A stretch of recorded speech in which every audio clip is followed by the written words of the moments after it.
Bayangkan dunia di mana pikiran tidak lagi terbatas di dalam kepala kita. Dunia di mana perasaan, mimpi, dan ide terdalam kita dapat diakses dengan bantuan teknologi.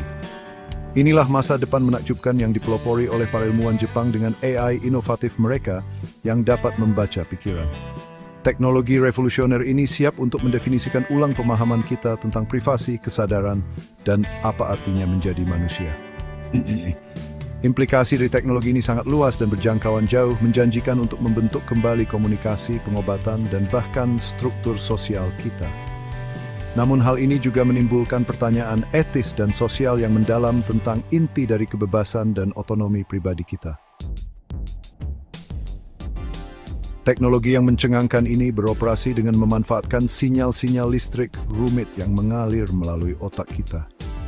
Menggunakan pencitraan resonansi magnetik fungsional atau fMRI, para peneliti dapat memantau pola aliran darah di otak yang berfungsi sebagai tanda-tanda aktivitas saraf. Pola aktivitas saraf ini kemudian dianalisis dengan cermat oleh algoritma kecerdasan buatan yang canggih. AI yang dilatih pada kumpulan otak gambar yang sesuai, belajar untuk menguraikan bahasa otak yang kompleks. Kemudian, AI dapat menghasilkan presentasi visual dari pikiran seseorang dengan akurasi yang biasa.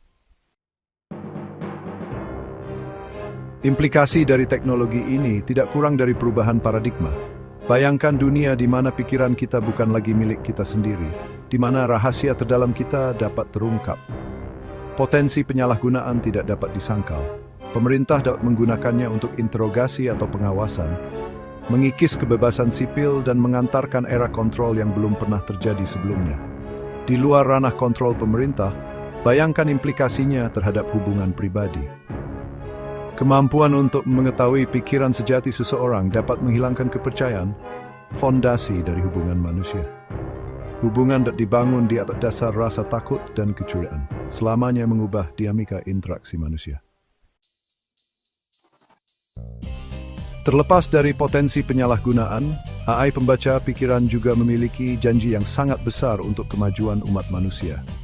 Di bidang kedokteran, teknologi ini dapat menjadi pengubah permainan bagi pasien dengan sindrom terkunci, yang memungkinkan mereka untuk mengomunikasikan kebutuhan dan keinginan mereka kepada dunia luar.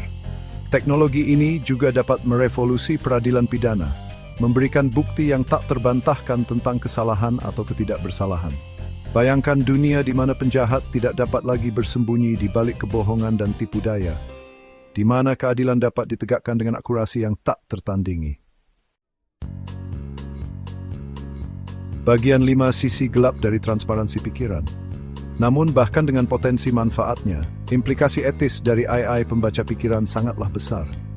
Gagasan bahwa pikiran kita dapat diakses oleh orang lain, baik pemerintah, perusahaan, atau bahkan orang yang dicintai, menyerang inti dari apa artinya menjadi manusia.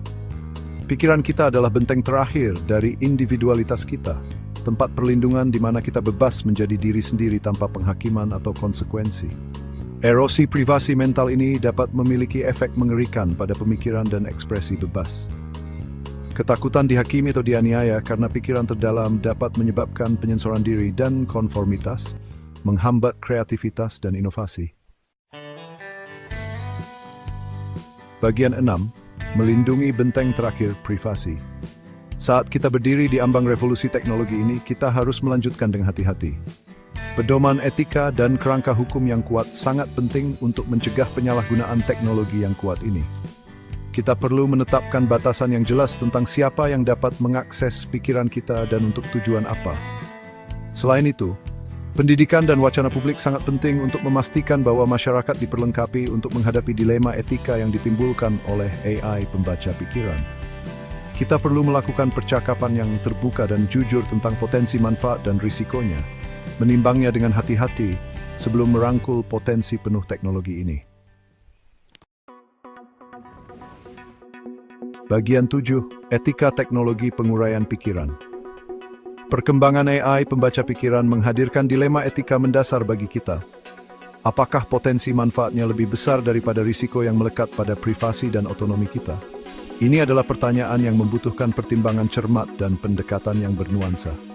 Kita tidak bisa begitu saja mengabaikan potensi kebaikan, kita juga tidak bisa mengabaikan potensi bahaya. Satu hal yang jelas, percakapan tentang etika teknologi baca pikiran perlu dilakukan sekarang. Kita bisa menunggu sampai teknologi ini tersebar luas dan tersedia sebelum kita mulai bergulat dengan isu-isu kompleks ini. Bagian 8. Menavigasi perairan tak terpetakan dari AI pembaca pikiran. Saat kita memasuki wilayah yang belum dipetakan ini, kita harus melanjutkan dengan dosis kegembiraan dan kehati-hatian yang sehat. Potensi manfaat dari AI pembaca pikiran tidak dapat disangkal, tetapi begitu pula potensi risikonya. Kita harus berusaha untuk memanfaatkan teknologi ini untuk kemajuan umat manusia, sambil secara bersamaan melindungi hak dan kebebasan fundamental kita. Perjalanan ke depan akan penuh dengan tantangan, tetapi dengan merangkul dialog terbuka, pertimbangan etis, dan komitmen terhadap inovasi yang bertanggung jawab, kita dapat menavigasi perbatasan baru ini dengan cara yang bermanfaat bagi seluruh umat manusia. Bagian 9. Siap untuk dunia tanpa privasi mental. Munculnya AI pembaca pikiran menghadirkan pertanyaan yang mendalam bagi kita. Apakah kita siap untuk dunia di mana pikiran kita bukan lagi milik kita sendiri? Dunia di mana sisa-sisa terakhir privasi kita, tempat perlindungan pikiran kita dapat dilanggar. Ini bukanlah pertanyaan dengan jawaban yang mudah, tetapi ini adalah pertanyaan yang harus kita tanyakan pada diri kita sendiri. Masa depan sedang terbentang di hadapan kita, dan terserah kita untuk membentuknya secara bertanggung jawab. Pilihan yang kita buat hari ini akan menentukan apakah teknologi ini menjadi kekuatan untuk kebaikan atau alat penindasan. Kekuatannya tidak hanya terletak pada teknologi itu sendiri, tetapi pada kebijaksanaan kolektif kita untuk menggunakannya dengan bijak.